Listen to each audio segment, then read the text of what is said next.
How have I never heard anybody talk about this game before? Seriously, until I saw it on a list from CRT_Craig, I had never heard of this game. He included it in a few lists of great games no one talks about, so I figured I'd give it a shot. And yeah, he was absolutely right. This game is awesome, guys. Hey, it's Christian with the Game Boys Podcast, and I just finished Vanquish.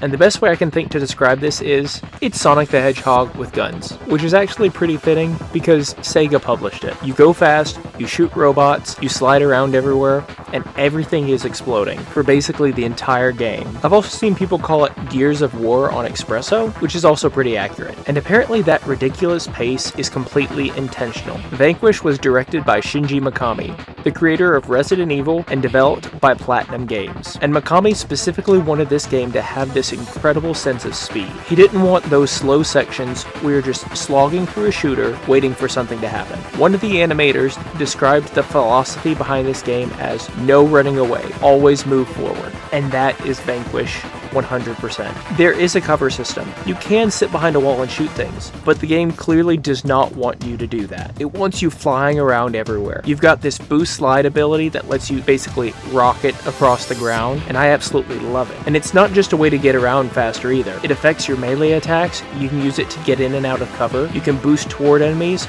dodge attacks, activate slow-mo, and start blasting things while you're sliding across the battlefield. It's so smooth. Once I figured out how all this stuff worked together, there are points in this game where my heart was legitimately racing. I found myself sitting on the edge of my seat, my hands were sweaty, and I don't get that way with many games anymore. Vanquish just throws you straight into the action and never lets you take a breath. And even the inspiration behind the movement is pretty cool. Mikami was apparently inspired by the 1970s anime Casshern. Originally there was going to be much more punching and kicking throughout the game, but that idea eventually turned into more of a shooter while they kept the crazy sense of speed. And that's basically how we ended up with the boost slide. But apparently Mikami wanted me flying around the battlefield like an anime character with a gun. And yeah, it worked. But apparently Vanquish could have been even crazier because Sam was originally going to have a robot dog. I'm serious. And they actually got pretty far with this design. It wasn't just a drawing somebody made and immediately threw away. The dog was going to help Sam combine with his suit, and apparently there was even ideas of how it could transform into cover, which would have been awesome. Like, imagine us flying around at 100 miles an hour, shooting robots, and your cover is just a robot dog following you around. I mean, why not? Unfortunately, they ended up cutting it. A few years later though, Platinum made Metal Gear Solid Revengeance, and that game has Blade Wolf. Now, I've seen several people make connections between the two, and when you look at them, I can definitely see why. I couldn't find anything from Platinum saying, yeah, this was the dog from Vanquish and we repurposed it. So I'm not saying that's definitely what happened, but it looks like that's probably what happened. And it's pretty interesting. And honestly, the fact that they even considered giving Sam a transforming robot dog fits this game perfectly, because that's what I kept thinking while playing Vanquish. It feels like the developers would come up with an idea and go, hey, you know what would be really cool? And then they put it in the game. The weapons are a great example. There's actually a pretty good variety for them, but my favorite by far was the disc launcher, especially against the bigger robots, because you can shoot their limbs off. I didn't expect that at all. I started specifically going after different parts of these robots just to see what would happen next. And then you've got the enemies themselves. There's a really good variety of robots in the game. My favorite has to be this giant robot that's basically made out of a bunch of different robot parts. As you're fighting this robot, it breaks apart, and then there's just this little guy running around. That's it. He's just running around until he collects his parts back and starts fighting you again. I mean, look at him. I absolutely love this little dude. It's so comical and funny that they threw this in here. And the first time I saw it, I honestly had to pause the game. I couldn't believe it. I just started laughing. And then there's another point where I'm coming up the elevator. I've been fighting robots nonstop.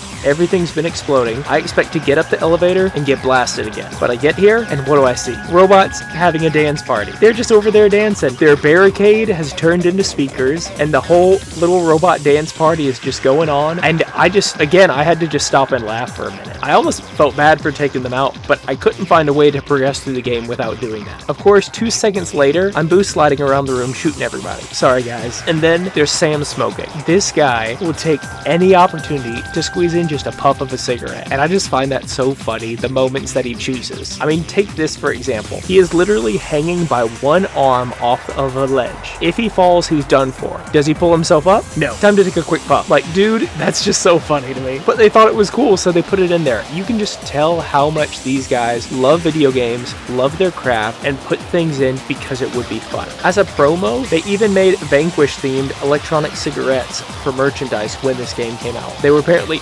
really committed to this. Oh, and they also sprinkled in a few things that not even everybody on the team knew about. These little gold statues you see hidden around the levels, there's 112 of them. And the team didn't tell Mikami anything about it. They didn't ask for his permission, and he didn't know it was going to be in there. They snuck it in just to mess with their director. It's so fun. And then there's the credits. You finish the game and you're like, man, that was awesome. Names are going to start rolling, and then I'll be on to my next game. But no, that's not what happens. Vanquish turns it into a mini-game. The devs are flying across the screen as asteroids, and you shoot them. Why? Because it's fun, of course. That's basically the answer to everything in Vanquish. Why is it here? Because someone thought it would be fun. And you know what? They were right. The music adds perfectly to the pacing of the game. The soundtrack is constantly pushing you forward. The cinematics, the explosions, everything fits that fast pace. One of the composers said that Mikami wanted the music to basically be the game's backup dancers, which is an interesting way to describe it, but after playing the game, I completely understand what they were going for. The music isn't trying to take over the scenes, it's just making everything on screen feel that much more intense and epic, and keeping that pacing of go, go, go, you can't stop, and I definitely felt it. Vanquish released in 2010. That was right in the era where every shooter needed multiplayer, but they did not include it. Mikami knew that this could hurt the game, but he wanted to focus all of their resources on making single-player experiences as good as possible, and that's what they did, and I think the game's better because of it. There was no time wasted within this game. My total mission time when I finished the story was just under 5 hours. If you play on a harder difficulty or take your time,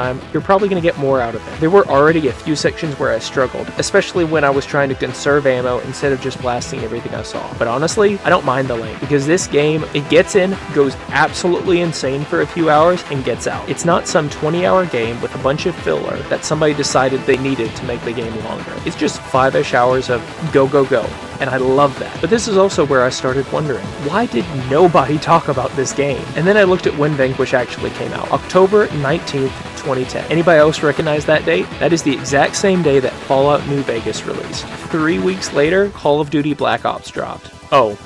Well, that might explain some things. You've got this completely new IP coming out, it's single player only, and nobody knows what Vanquish is yet. This is a rough time to be introducing a brand new shooter, and it really makes me wonder what would have happened if Vanquish had released at a different time. Because this game had a killer cast of voice actors. Sam is Gideon Emery, who you might recognize from Final Fantasy XII or Dragon Age 2. Alina is Carrie Walgren, who's also Ash in Final Fantasy XII. Burns I recognized immediately as Steve Bloom, which most people recognize that name, but if you don't, that's Spike Spiegel from Cowboy Bebop, or as I've always known him, Wolverine. He's been in everything though. And then President Winters is Lee Merriweather, who played Catwoman in the 1966 Batman movie. And speaking of President Winters, come on, that's Hillary Clinton. I can't be the only one who sees that, right? And apparently I'm not, because people were making this comparison when the game first came out as well. But then we get to the ending, because Vanquish doesn't really end like it's supposed to be a one-off game. The villain is still alive. There's clearly more going on. Sam's story could absolutely continue. You finish this thing thinking, okay, so when do we get Vanquish 2? And we don't. We never got one. And I couldn't find anything confirming that Vanquish 2 even entered development. So I don't want to pretend that this is some secret project that got cancelled or anything like that, but they definitely left the door open for it. After this game released, Mikami left PlatinumGames and went to establish Tango Gameworks. So Vanquish ended up being the only game he directed at Platinum, and that was it. This absolutely awesome game just exists. No Vanquish 2, no giant franchise, nothing. And that's the craziest thing about this game to me, because Vanquish has so much personality. How did it not become a series? It just feels like a game made by people who just genuinely love the craft. And it is a shame that not more games are made like this today. Like, they weren't worried about whether every single thing needed to be there. If somebody had an idea and it sounded fun, they said, let's go for it, let's see where it goes. And you can feel that. So, CRT_Craig, you were right. Vanquish is amazing. And now, apparently, I'm going to be the guy who keeps telling everyone else to play it. Because somebody has to. If you've played Vanquish, please tell me, why do you think we never got Vanquish 2? And if you've never played it, go play it right now. Go play Sonic with guns. It's awesome. Optical weapons are useless on it. This is starting to sound like a bad video game.